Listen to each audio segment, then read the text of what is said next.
Ben, have you got a second mic? Do we have Ben? Ben? Sorry, we've recruited him on bar now, he's just washing the Right. Oh, there he is. Exactly the same. Here it is. There you go. Yes, there's this gentleman here. Oh, hi. My question, as I'm sure probably most people will be interested in general, predominantly is, well, first of all, I'll let be a thing with say thanks for the name check of my company. But yeah, my main point was, do you think that neoliberalism is an ideology that's equipped to deal with the sort of major problems of our time? You know, obviously, partly inequality, majorly, I think climate change. I think the sort of naked pursuit of like money as being the god above everything else, and just rampant short-termism. Is this really an ideology that's equipped to deal with the major problems facing society now? Great question. So we'll go straight in with that then. Does anyone want to take that one on? Sorry. we were just talking about climate change actually, and IBPR at the moment are doing a lot of work on what we're calling, well, what has been called the Anthropocene. So broadly speaking, there are kind of geological time periods in the history of the Earth. There's like, you know, you have Jurassic period, the Cretaceous period, whatever. And the last kind of, well, I don't know how long it's been actually, a couple of thousand years, there's been the Holocene. I think it's more than that, it's like 10,000 years. Then the Holocene, which has been a kind of fairly warm period fit for human habitation. And now we are moving into the Anthropocene, and Anthropos is the Latin term for man, and it basically means the geological era in which the most fundamental impact on the kind of Earth's climate and the Earth as a system is man's actions. So you've seen this. We've had one of the biggest rates of extinction of animals that has ever been witnessed, other than other great extinctions like the dinosaurs. We've had fundamental disruptions in things like the nitrogen cycle in a lot of Earth systems that underpin what makes the planet livable, not to mention obviously global warming as well. And this does come down to the pursuit of growth above all else. So it comes down to the fact that the way we measure our economic well-being is a very narrow measure of GDP that doesn't take into account the degradation of the environment, let alone other issues like inequality. And neoliberalism is premised on constant growth. But this is one of the reasons why it's being really challenged at the moment, because it's failing to deliver that. And growth is very strongly correlated with more intensive use of resources that has led to climate change. So even if we were able to kind of, massively increase the extent to which we use renewables, maintaining the current level of consumption, if we were to extend the level of consumption that happens in the West to the rest of the world, we'd need 7 planets. It's not sustainable. We can't continue to just expect greater growth based on greater consumption with no kind of, respect for or understanding of the environmental, the limits imposed on our economic model by our environment. So yeah, no, it's not equipped. I'd just like to say, completely agree with that, but I think that going on to a more broader question about the incapability of neoliberalism to plan ahead in general, I think leads to all sorts of problems. So even, for example, accepting that sea levels are going to increase. Now, does that have to be a disaster when, for example, we know that half of Holland is built beneath sea level, protected by dams into the sea? Does it have to be a disaster for Bangladesh? As it's currently going forward, it looks like it will be. Because globally, as an economic system, we're not planning, we're not mitigating these efforts. The infrastructure is not going in place. So, not just about in terms of preventing, for example, global warming, but also in terms about mitigating infrastructure and infrastructural development. Neoliberalism is, from its nature, reduces down to the individual market interactions, not thinking about the longer term, not making those bigger decisions, which are actually going to save money and lives in the medium to long term. And I think boils down to some of the issues that you were raising earlier about the long-term sustainability of growth through neoliberal policies.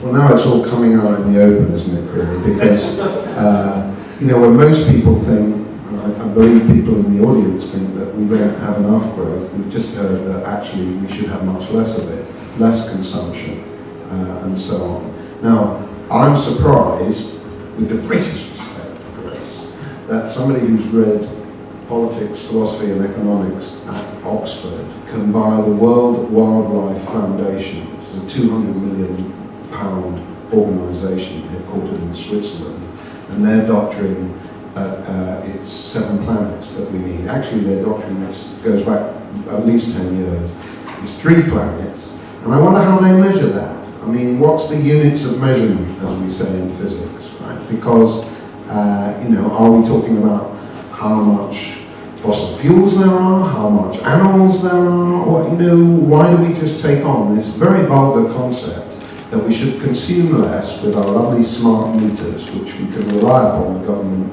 to install successfully at a cost of £11 billion to make sure, not that we get real-time pricing, because we won't do that, smart meters, but that we all feel guilty every time we put the central heating on. And we should rather adopt the Carter philosophy, which is put on a sweater. So, if I'm pro-growth, it doesn't make me a neoliberal. Right? Just as if, I take seriously climate change. I've written a whole book about it, but I don't buy the false economics of 7 planets this. We need lower growth, we need lower consumption, we should all be conscious about our lifestyle in relation to energy. What the carbonistas, how many of you have, James? What the carbonistas say, what they fail to do, and I haven't heard a reply from either of my, too much consensus so far, but I want to be a pussycat tonight. What I haven't heard is what your program is for new industries and new technologies to absorb such unemployment as still exists and to take us forward beyond cyber security. That is a new industry at the moment. That's about the only one that we pioneered. Now, I've got a program for that, which is that far from cutting back our consumption, we should be investing in air capture of carbon dioxide, which is a long-term R&D program, which would actually turn, as marketing people say, a problem into an opportunity. Because you get the CO2 from the atmosphere and you turn it into artificial fuels. It's only green recycling on an industrial scale. I favour that as a new industry. I favour lots of R&D in that domain. I favour a full-on program of electric cars and a full-on program of nuclear to make sure that they are not polluting, electric cars are not powered by the old fossil fuel sources. So what the critique of neoliberalism doesn't do is put forward an alternative program, which we desperately need, of the industries that can solve our green problems and that can also take us forward rather than just scrabbling around with Uber. If Uber is new technology today, then I'm afraid ambitions really have narrowed, and our fear of risk has got so great that we just want to push electrons around. We don't want the Trans-Pennine Link. We don't want anything big and scale. When in fact big is beautiful, not small is beautiful, as Schumacher said. I know I've got you. Just to say, I think I did give one example of a vast infrastructural engineering project which could, be very much invested in, which is, for example, helping to dam Bangladesh in the future of, in the view of future funding. And just to ask, I'm sure Grace is perfectly capable of defending herself, but I don't really understand why there is a conflict between the aims which you just listed out there and anything that was just said here. I don't think anybody was saying that we're against growth. I think what people were saying were that the current growth and the current mechanisms for producing the energy to sort of create the current consumption is unsustainable. And actually, more investment in different types of energy, in different types of renewables, and effectively a different type of energy consumption economy is a vital way forward. That does not preclude growth whatsoever. It doesn't preclude consumption. I want to bring the world up to a Western living standard and beyond. That's certainly my personal political ambition, and I don't see a conflict here between having a sort of a rational, planned out long-term view towards protecting the environment and raising people's living standards globally. In fact, quite the opposite. I'll just briefly respond, I guess. So the first question is, do we need, so I think Joe's kind of putting me up on this argument that we should be trying to aim for kind of degrowth, right? So like reducing, kind of moving away from a model in which GDP growth is even measured or considered or whatever. And I think it's an interesting debate, probably not politically plausible or perhaps economically plausible. The point I was raising was that we only measure growth. And this is, really come to the fore in some of the research that we've been doing recently. Everyone's like, the economy's fine because GDP growth is up and employment is high. Well, no, I mean, firstly, there are a whole other load of economic metrics that aren't included in that. But it also doesn't include just like, human well-being, right? Or the well-being of our planet, or kind of, levels of inequality, or people's actually lived experience of the world. So GDP growth is a useful measure in some ways, I suppose. It literally measures the amount that we are producing, the amount that we are buying. But if we are living in a world where that is the only thing that we think is important, and obviously, you determine what is important by what you measure, then I think that's pretty sad and probably not aligned with what most people would view as, like good human goals. Fantastic. Well, you certainly managed to get some conflict there in the panel, and anyone else got a wedge to drive between them. Yes, at the back there. Yes. Follow. Ready for the wedge.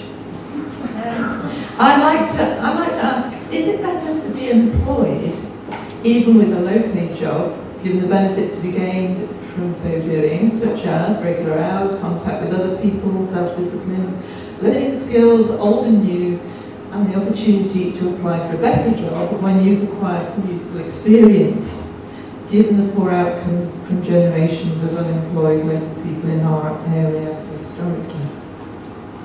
There we go. James, you want to start? No. Very generous. Sorry, is it better to be employed on a low-paid job than what? Not be employed? Yeah. But still supported in your living standard? Is that what you're asking? I think I'm still talking about the social benefits of employment as a possible balance. When obviously it's not the ideal outcome economically, and for the kind of standard of living that people have. But there are social benefits to be gained from having a low-paid job with a view to something better in the future, and that's not all glue kind of thing. Yeah, no, I mean, that is a good point. Obviously, we gain a lot from. Yeah, I mean, you're quite right. We do gain a lot from work other than obviously just pure economic value. And this is another issue that economists have, which is the way we analyse pay is basically like you get disutility from work. So you kind of work makes you unhappy, and you balance that off against having a wage, which is, incorrect. A lot of us love our jobs. I love my job. Get to, come here and do fun things like this. But, there's a question about whether or not, about wages that you're paid for doing that, right? It is of benefit to be in employment and have a good job that you like, yes, of course. Is it a good thing to be in employment in a job that you hate? The pressures, that puts you under a tremendous amount of pressure, pays you very little, and ultimately doesn't provide you with a good standard of living that allows you to kind of flourish and feed your family and all that sort of stuff. And we are really seeing now, especially in like housing costs and general levels of inflation, rates of pay that are eroding people's standards of living, and causing things like homelessness, which I know you're all kind of a specialist on. It's great for people to have jobs, to have good jobs, to have the prospect of progression, to have things that interest them, but ultimately they need to get paid enough to be able to live. I was just going to come back and say as well, I think that, so to try and answer in two ways, I think taking a macro perspective on the types of jobs that people are working as well is also useful, because there's a kind of an implicit neoliberal assumption that just anything will do whatever, and there's not really a question about why people who would have been working in skilled trades 20 years ago are now looking at working on the checkout at Tesco's today. I think this goes back to, if we use a historical analogy here, the pre-war service or the interwar service economy. So, you know, there would have been a classical liberal economic defence of, for example, having a maid that you pay on their wages, and the argument would be, well, better me paying them than not paying them. I'm contributing to the economy by employing somebody on a wage, and, you know, that's actually doing them good. And in that microcosmic sense, the argument is absolutely valid, of course. Like, that individual would rather be working and they'd rather be doing this. But I thought what was interesting is that during the war, the service sector was completely obliterated from British society, as everybody who was left of working age was basically drafted into work in factories and munitions and practical work. And for decades after the war, we retained that. So the famous British butler was basically destroyed by the Second World War, amongst other sort of professions. And what we had was a society full of useful, productive work, actually producing real wealth in industry, or, on the other side of it, a complete litany of new service sector occupations. So people like conductors on buses, park keepers. You know, Preston used to have its own telescope, and you used to have a city astronomer that used to be able to go and visit Preston's telescope with a city astronomer. So the post-war Keynesian sort of social democratic consensus did create new service sector jobs, but actively created jobs which were enriching and socially valuable. So not just in terms of the wage, which was good, but also in terms of people's enjoyment and sense of fulfillment. And that actually, in and of itself, opened up a whole new array of blue sky thinking in things like research and things like, you know, whether or not people felt that they wanted to sort of go into different professions and experience different things on a personal level. And absolutely, I think that there is definitely like a desire, you know, in a situation where it's either or, you're unemployed or you're not. Like, yeah, of course, employment's a better option, but I think to get stuck, just focused down on that one situation, is to lose the bigger picture. You can't see the wood for the trees when you get down to that level. Because actually the bigger picture is that more and more people are working in uninspiring jobs which don't give them fulfillment, they don't give them the proper wage that they're living on either, and it doesn't need to be that way.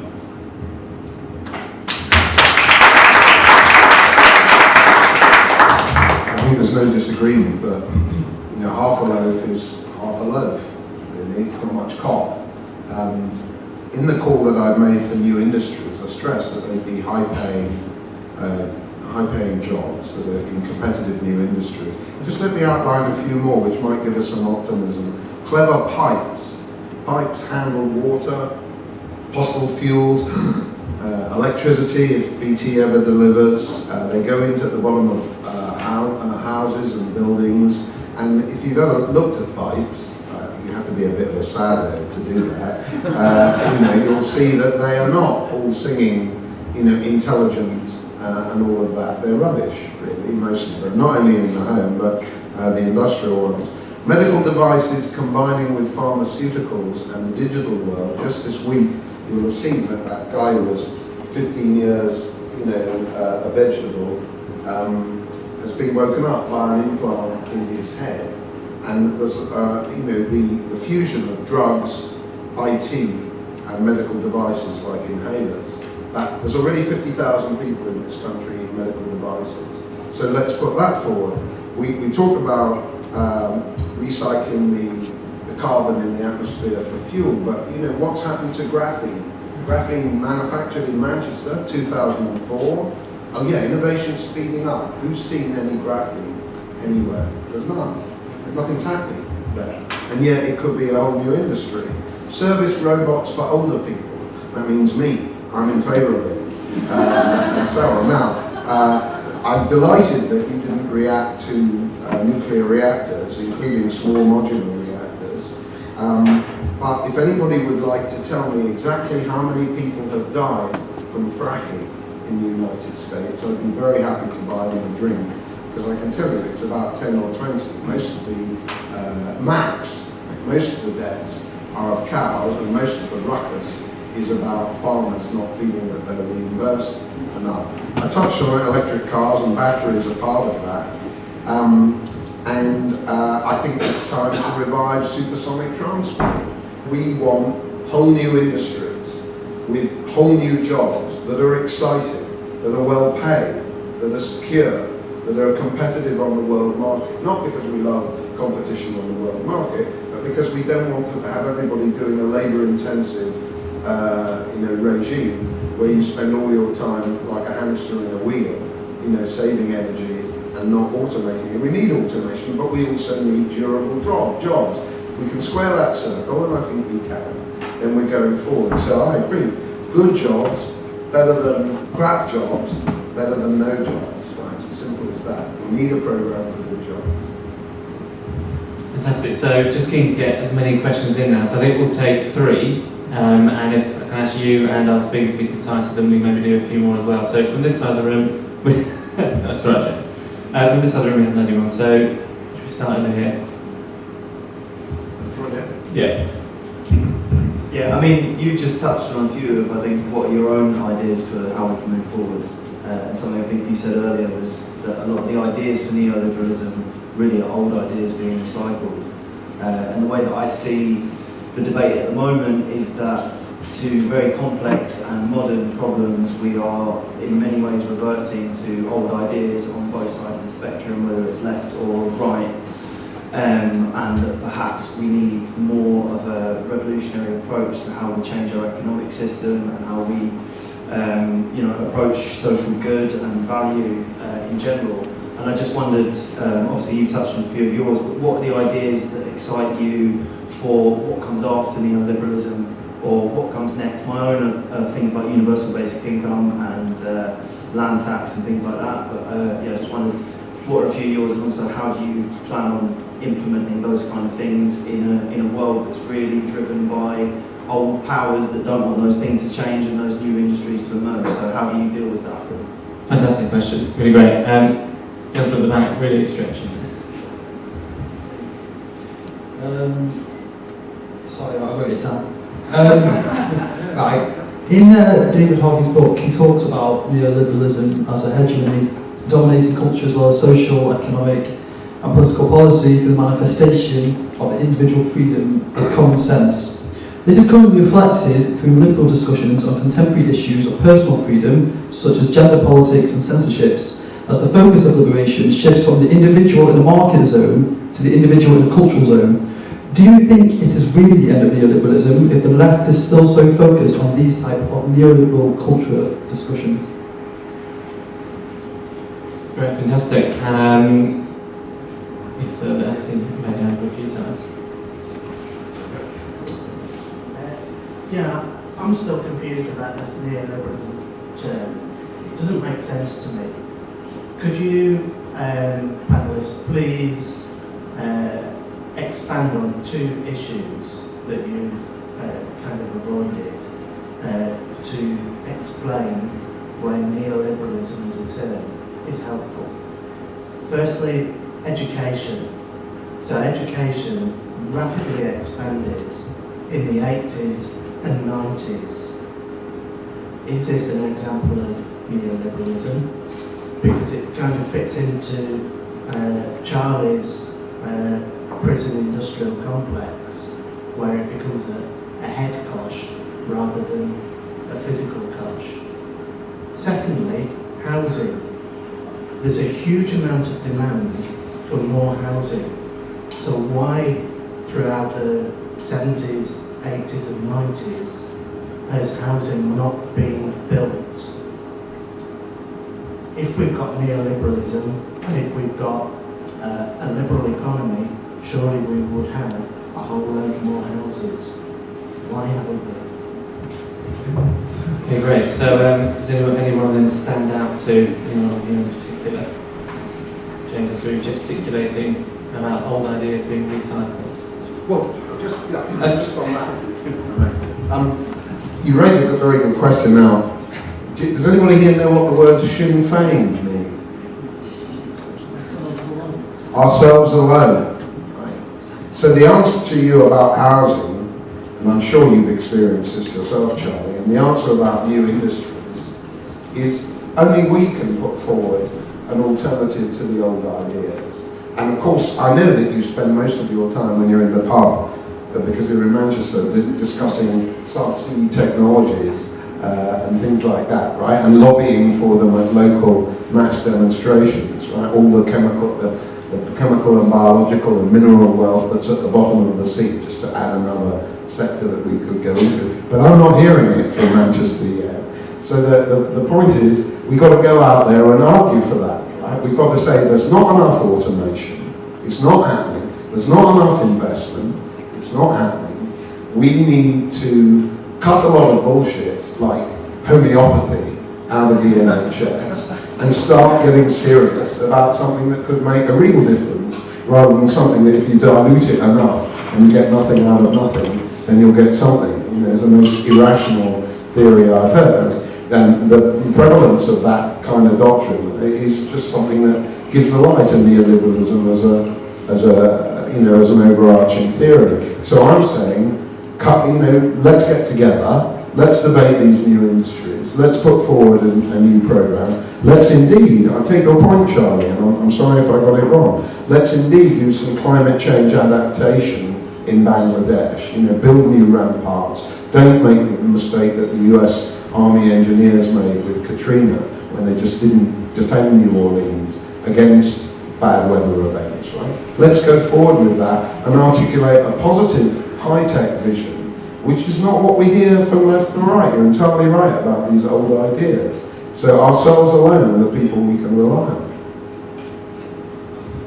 Okay, I'll try and be succinct. So the last question about education / housing neoliberalism. So education and neoliberalism, neoliberalism in the context of education means a lot of the reforms we've seen in the last several years. So the marketisation of particularly higher education, the introduction of large and affordable tuition fees. In secondary education, it's academisation, so the introduction of the profit motive and academic chains into state provision. And you see a lot of stuff there about the kind of the pay of directors of academies being insane and the sucking out of value from the public sector and the private sector. When it comes to housing, housing is interesting because you're quite right. If market forces did control the housing market, we wouldn't have a housing crisis. The issues there are around the way in which neoliberalism and neoliberal politics advances certain interests and promotes certain interests in the political and economic sphere. So the situation around housing benefits homeowners, right? If we build more houses, house prices go down, and a lot of Tory voters get slightly poorer. So is it the end of neoliberalism if we've still got the culture wars? I would like to think that any post-neoliberal order would render us better able to respond to questions about race, gender, all these different sorts of things, because a big part of neoliberalism is just the undermining of respect for the integrity of the human being, right? Human beings, as Polanyi said, are treated as commodities, and they're not commodities, they're humans. We are worth more than our monetary value. And I think a lot of the issues around the culture wars can be traced back to that denigration of inherent value of human beings, whether because they're women they're treated as commodities, or you look like you want to say something. Isn't the idea of neoliberalism actually focus on the Yeah. We're having a podcast. Isn't the idea of neoliberalism the actual focus on the individual and self-interest and greediness? Margaret Thatcher said, "There is no society." So that kind of individualization is definitely a big part of neoliberalism. I think it's interesting the way in which actually many of the things you're talking about, so the culture wars, which are, they're collective issues, they are collectivist issues. When you're talking about, the rights and interests of women or of ethnic minorities, that is a group issue. But in many ways, you're right, it has become this kind of individualized phenomenon of, I'm big, liberal feminism, right? Like, lean in, like, what do we need to do to defeat patriarchy? Just, make sure you go to your boss and ask for a bit more money. That kind of stuff is true. There is a way of marrying, respect for the integrity of human beings, regardless of their kind of external characteristics, with a progressive economic agenda. And I think the left can and perhaps should get better at doing that. Finally, quickly, We need new revolutionary ideas, completely agree. UBI, interesting, a lot of stuff around that. Land value tax, another interesting thing. The thing you asked what we're excited about, the things I'm excited about are, rather than UBI, something called UBD, Universal Basic Dividend, combined with the socialisation of finance. So the kind of decentering of liberal financial capitalism from the way in which ownership is kind of constructed, and moving towards a system of kind of stakeholder capitalism in which the public sector and in which ordinary people are stakeholders and are owners rather than economic rentiers. So universal basic dividend would be kind of, the state takes a 10% cut of any IPO and uses the dividends from those shares to finance a universal basic dividend, which would not be an income, it would be a right that you get as part of your ownership, part ownership of the state, and the state's part ownership of those companies. That then goes some way towards socialising finance, so moving away from a kind of very short-termist, orientation of finance, which just involves, high-frequency trading that doesn't really benefit anyone or really take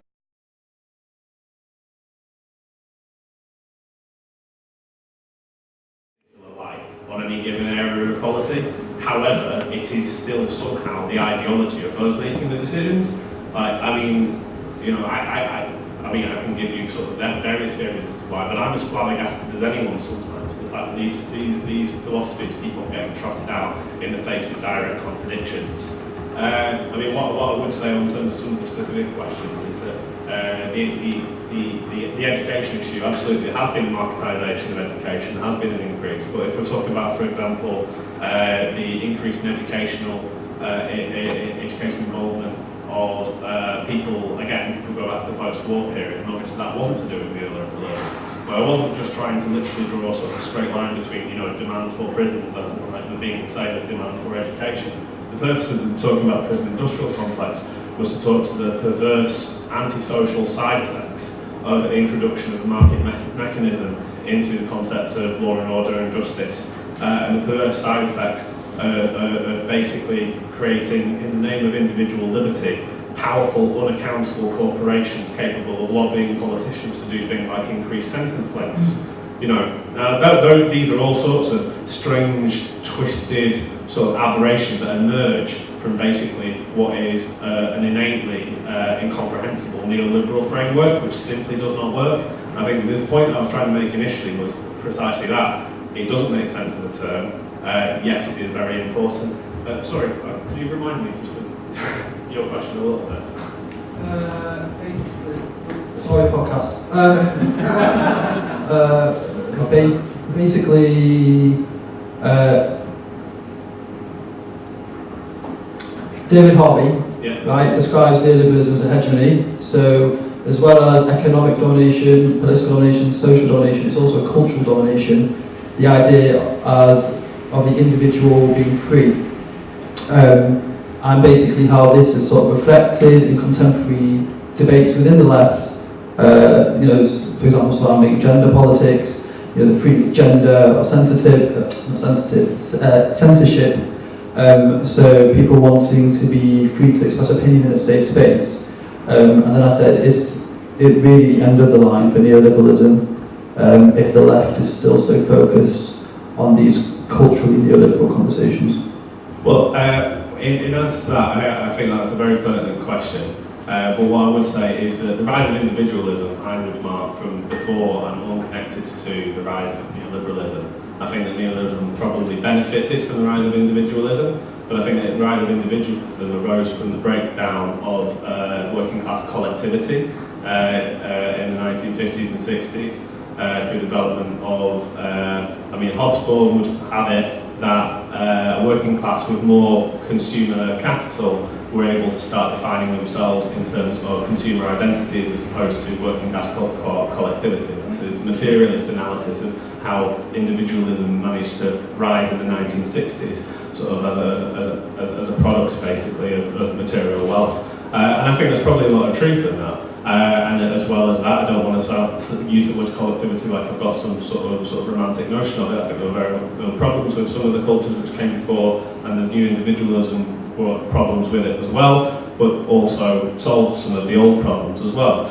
But I would say that one of the issues with that individualism was, I think, its susceptibility to be co-opted. There's an idea of radicalism which was about personal self-development and personal self-gain. And the neoliberals very savvily cottoned on to this idea of being some sort of radical political movement in the 1980s, which was casting off the shackles of the staid old sort of nanny state and bringing people forward into a brave new world of personal dynamism and I think I'm going to reference that fake video of the Tory Party youth video. But they very successfully did that, and I think that built upon some of the weaknesses in cultural individualism, which were a part of British and Western society by that point. But I think they are distinct processes, and I think there is also, as a socialist, I'm ultimately a socialist because I want maximum freedom of the individual. I want the absence of material constraints for individuals. I want individuals to be able to have the fullest freedom to define themselves and to live a full human existence on this planet. And my personal feeling, and what I believe the evidence shows, is that the best mechanism towards this goal is collective organisation, collective production, removing the profit motive from interactions between people and actually having production which is for what it is. So production for consumption and lives that people are designed to live in, rather than effectively seen as economic cogs in a broader system of creating growth, profit, etc. Thank you. Okay, well, so we could do two more very, very quick fire questions, and then the evening will end. The evening will not end. Please stay around to interact with one another. I think our speakers are going to certainly stay for a little bit, so you can come and ask any questions there. We'll get to sum up. Yes, there'll be a brief summing up in a bit. Yes, first one over here. Yeah, second row. I just wanted to ask that on the points of good jobs, crap jobs and no jobs, wouldn't it make more sense, instead of like growing new industries, to make the crap jobs less crap, and like making sure that people can actually live a good life, not just survive on a decent wage, even though they're like not that educated or not that high up in the social hierarchy, and also respecting the value of social reproduction. So as in like taking care of your child or your household, then like making sure that good enough jobs, and then still upholding basically the hierarchy of like good jobs, crap jobs, and no jobs. Okay, cool. And one last question, if I've neglected this side of the room. Yes. Second row. Grace, you mentioned that paradigm shift in economic thought would be necessary to end neoliberalism, and that such a shift would be brought about by certain economic crises.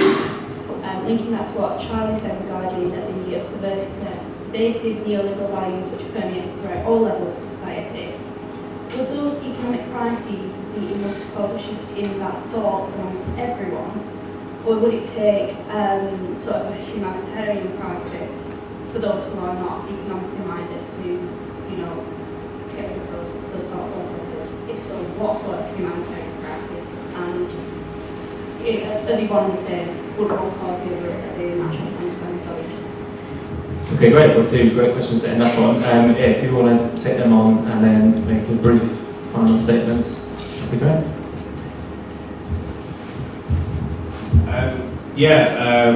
I think just as an example of that, I think what you said at the end, does one precipitate the other? I think yes. I think just some examples from the Great Depression. Loads of accounts of, there's a joke I think in American society that, during the Great Depression you would never see a rabbit running across a field without about 3 guys chasing it. And the extent to which the poverty which emerged from that crash actually impacted upon people's day-to-day lives, I think, was immense. You had the perverse scenario of food banks and people waiting in queues for their soup in big cities, and coffee beans being burnt as fuel in Latin America because the export price had dropped through the floor, so they were more effectively used as fuel on trains than it was to be exported to actually be used. And I think that yes, An economic crisis left unchecked very quickly becomes a humanitarian crisis. The scale and the extent to which it needs to be at before change is actually inculcated is an open question. So something of the scale of the Second World War needed to happen in the first time round for that change to be implemented. You would hope that something similar wouldn't have to be organised this time round too. But some things which don't necessarily bode in our favour is that the post-Second World War, we had an incredibly organised labour movement. We had millions and millions of working class people actively forming a progressive social identity, organised into civil societies, organised into trade unions, actively politically aligned and encouraging and involved in the process of pushing forward this change. And although I think that we probably are in the process of building some of this again, it's nowhere near the strength that it was. So I think there's no room for complacency and no room to sit back. There's some sort of catastrophist theories who kind of believe that the disaster will bring about its own end. I'm not one of those. I think that it can go either way. Okay, I'll start with your question, Candice. So the kind of good jobs, bad jobs, no jobs hierarchy. Yeah, I mean, I really do think that people need to be able to survive even if they don't have a job, right? And also that the forms of work that we do, of social reproduction that we do that aren't rewarded in any way, need to be at least recognised and probably, rewarded. We need to respect that kind of work, and just in the sense of what I was saying earlier, just in the sense of respecting the fundamental dignity of human beings, right? Which is what neoliberal capitalism so transparently fails to do. Then the question about crisis. Will we need a humanitarian crisis for this to happen? What you were saying about like changing people's mindsets and the way people think, and like how does that happen, and how does a crisis allow that to happen? I was actually having a conversation earlier about the profession of geology and how plate tectonics. They came up with the theory of plate tectonics like a really long time ago. It was some young geologists within the profession. And they kind of proved this, and they were able to show that this was, absolutely categorically true. But it wasn't accepted until 20, 30 years later, because all the professors at the top who decided what was the received wisdom had all built their careers on a pre-tectonic plate mindset. So it took basically all of their dying, / not being professors anymore, for what is just a transparently true geological fact to become accepted as received wisdom, right? And so I think, that what the crisis does, it changes the people in power. If you are, in power during a kind of dramatic economic crisis that might happen, I mean, I hope this would obviously be transformed into a humanitarian crisis. There's a really interesting book actually by a guy called Wolfgang Streeck called How Will Capitalism End, and looks at what will happen, when neoliberalism does fail, and it is bleak, right? If we fail to do something about it, it's really bleak. This new system doesn't just create itself. So yeah, I mean, we start to see changes in the people in power, and that's how I think that transmission mechanism happens. But importantly, the crisis doesn't just create its own solution. It's not like we have a crisis, everything changes, and suddenly everything's fine again. Like, the work of replacing neoliberalism is down to every single one of us, right? And like, in an age where we are all denied our kind of, the basic human dignity that is required to kind of, have interesting, connected, social lives, and to be happy and to be able to support ourselves and to be able to live well, it is such a huge demand to say, no, like, I'm taking that back. I'm taking back my right to a good life, to a house, to a family, to as I said, basic human dignity. I am not a commodity, right? Standing up and saying those things before the crisis, so that when the crisis comes, we are mobilized and we are ready and we are capable to replace it with a system that, allows us to be the best possible people that we can be. It is work, right? And we are hopefully getting to a place where we are starting to do some of that work now, but we do not have a lot of time. Just to start with your point, I don't think anybody wants to undervalue mothering or childcare and so on. I've never been a mother myself, but I have been a parent, and I do understand the point that you're making. But Charlie, when you say that Hobsbawm indicted the individualism of the 60s, what I remember was the women's liberation movement, as it then was, calling for 24-hour nurseries, not because we wanted all our kids to be in state nurseries for 24 hours a day, but because we recognised that women should go out to work to get away from the kitchen sink. And I think that remains very important. And, really, I don't believe the individualism set in the 60s. It's more to do with the 80s. The miners' strike, the first one, if our amnesia doesn't go too far, was in 73. Women's liberation movement, a little bit earlier than that, part of the 60s. Grunick, if you remember the Grunick strike, you had Shirley Williams, who was a member of the SDP, on the picket line. I know what I'm talking about because I was at Grunick's. I saw Arthur Scargill lead a charge. That was in 78. Right? You would not get Sir Vince Cable on a picket line today, So, we need to get our periodization right, and we need to recognize that we've gone backwards, actually, since the 60s. And we're still retailing very old ideas. Now, if we're thinking about old ideas, let me just say that, I'm surprised how much recognition David Harvey has got right here, because I can't think of a worse theorist of capitalism. He said, and I quote, "The urban process has more universal meaning than the specific analysis of any particular mode of production." Well, that's great. Cities are more important than political economy. No, political economy is the key to cities. Not cities are more important than political economy. Now, I think, we've heard some critical remarks about Keynes. Going to your point, sir, let's not go back to Keynes, right? Especially as we're all Keynesians now, since the crash. He said in the preface, interestingly enough, to the German edition of the General Theory. Did you know this, Charlie? It's a great quote. He says, "The theory of output as a whole, which is what the following book purports to provide, is much more easily adapted to the conditions of a totalitarian state than is blah, blah, blah." Right? So what he's saying is, Keynesianism is compatible with Hitlerism.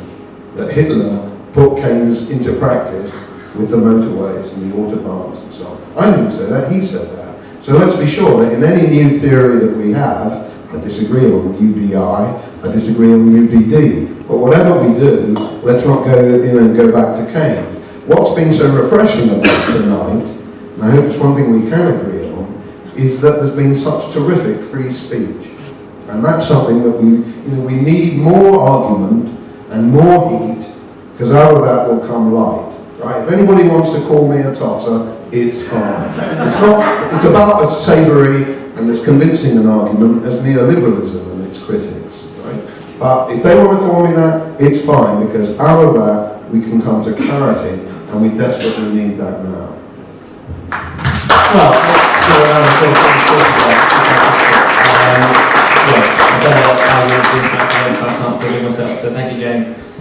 Just before we all start talking, and you are still a captive audience, just 2 quick plugs. One for Texture, for putting this on, without who we wouldn't be here, so thank you very much.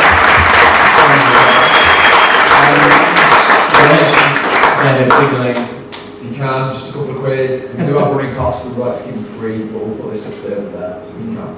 And excitingly, our next event coming out on the 4th of November, Saturday, is an all-day event. It's part of the Battle of Ideas Festival, but a satellite event in Manchester, where Angela Nagle will be taking part in a provocation debate. There we are. Yeah, it's all right. Just to be nice, yeah. Scroll down. So Angela Nagle will be taking part in a provocation debate on her new book, Kill All Normies, and there will be a panel discussion on identity politics and culture wars with a fabulous, splendid panel, much like our panel tonight. So another round of applause for them, and put it on after.